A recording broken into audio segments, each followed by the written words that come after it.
Let's talk about the Second Legion. They don't exist anymore.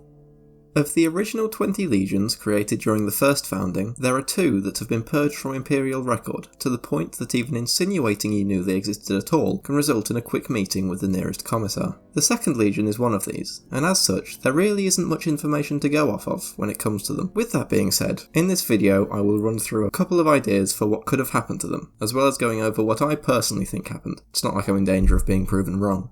So what do we know about them? We know that their primarch is referred to in Imperial records as either the Forgotten or the Purged, though it's unclear which of these refers to the second and which to the 11th, the other missing legion. We also know that they participated in a number of wars during the Great Crusade, most notably the Rangdanzino-cides, in which they fought alongside the 11th. The easiest explanation for the missing legions is, therefore, that their primarchs simply fell in battle against the enemies of the Imperium. But that's no fun, and also would make for an incredibly short and uninformative video.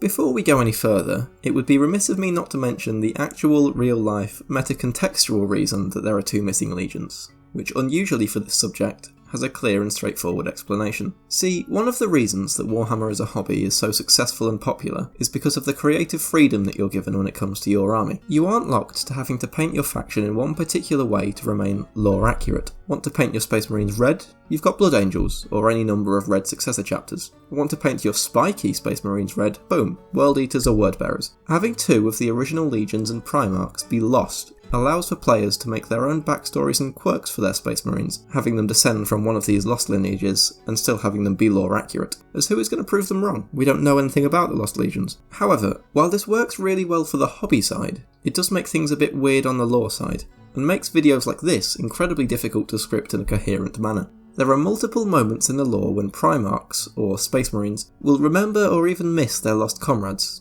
only to be told to shut up and learn from what they did in order to not make the same mistakes, as though they did something wrong and were purged as a punishment. This idea is backed up by the fact that they are so mysterious in the first place, as the 9 legions that turned against the Emperor during the heresy aren't forgotten. They aren't widely known about in the population as a whole, sure, but talking about them isn't cause to be sent to the Inquisitor. Whatever the Lost Legions did, therefore, seems to have been somehow worse than falling to chaos and declaring war on the Imperium. Alternatively, it may just have been a smaller scale uprising that was easier to cover up than the galaxy-spanning conflict of the heresy. It's also important to mention that one of the other primarchs, Leman Russ of the Space Wolves, is known as the Emperor's Executioner, with him and his legion crafted to kill other primarchs and Astartes, even having a reputation for this before the outbreak of the heresy, ostensibly the first occurrence of Space Marines fighting Space Marines. With that being said, the theory that I'm going to push today is that the Horus Heresy was not, in fact, the first instance of a Primarch and his legion turning against the Imperium. I believe that one, or both, of the lost Primarchs saw what was happening to the Imperium, with it falling to corruption, secularism and cruelty, and decided to secede. It's also possible that, just as Magnus was a hyper-powerful Psyker, one of the Lost was crafted to be an incredibly powerful Blank, capable of seeing through the Emperor's psychically projected appearance to the true soul that was ruling humanity. We know that the Emperor changes his appearance and personality based on who he is talking to in order to manipulate them to his side, such as appearing kind and fatherly to some of his sons, but cold and detached to a tech priest who was trying to remove the butcher's nails from Angron. Perhaps his true intentions aren't as pure and benevolent as he makes out, and the only individual to have ever seen that was purged to maintain the Emperor's secrecy. Either way, the Imperium does not exactly take secession well, with the standard response being virus bombs and mass genocide. In the early books of the Horus Heresy, Space Marines often talk about how fighting other Space Marines is a complete impossibility, like it's some absurd and somehow dangerous notion, with Aenid Thiel being censured for even considering it as a theoretical possibility. However, when the Primarchs discuss it, the conversation often has a knowing undertone of "this has happened before," and in the novel Prospero Burns, when Astartes fighting Astartes is called unprecedented, Leman Russ laughs sadly and says, "Hjalda, no. That's not unprecedented." So my theory is thus. One of the lost Primarchs, specifically the one known as the Purged, seceded from the Imperium, whether due to seeing past the Emperor's manipulations to his true intentions, or simply due to not liking where the Imperium was heading. The Primarch known as the Forgotten attempted to stop him and was unsuccessful, leading to Leman Russ and the Space Wolves being sent to put a stop to the rebellion. The Forgotten was most likely either killed by the Second, or corrupted and later sent to the Black Cells on Terra, becoming Subject 11. The surviving members of the 2nd and 11th Legions were absorbed into the Imperial Fists and the Ultramarines, as there are records of both of these legions' numbers swelling exponentially quite suddenly.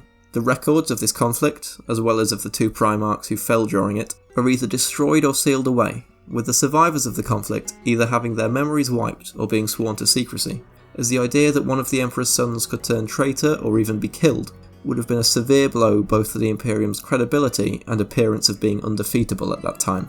Now, is this a watertight theory?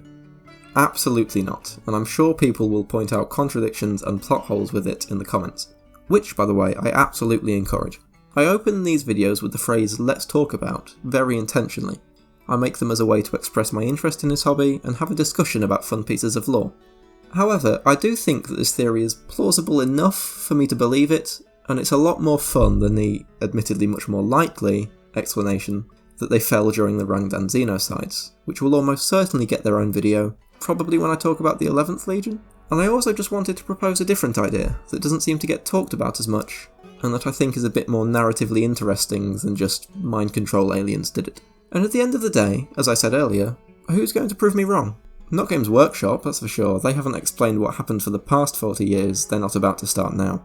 So please let me know what your theories about the missing legions are in the comments, I'd love to hear them. Also, please poke whatever holes you can in my theory too, I'm always open to changing my mind about things. Like, subscribe, all the rest, and I'll see you in the next video.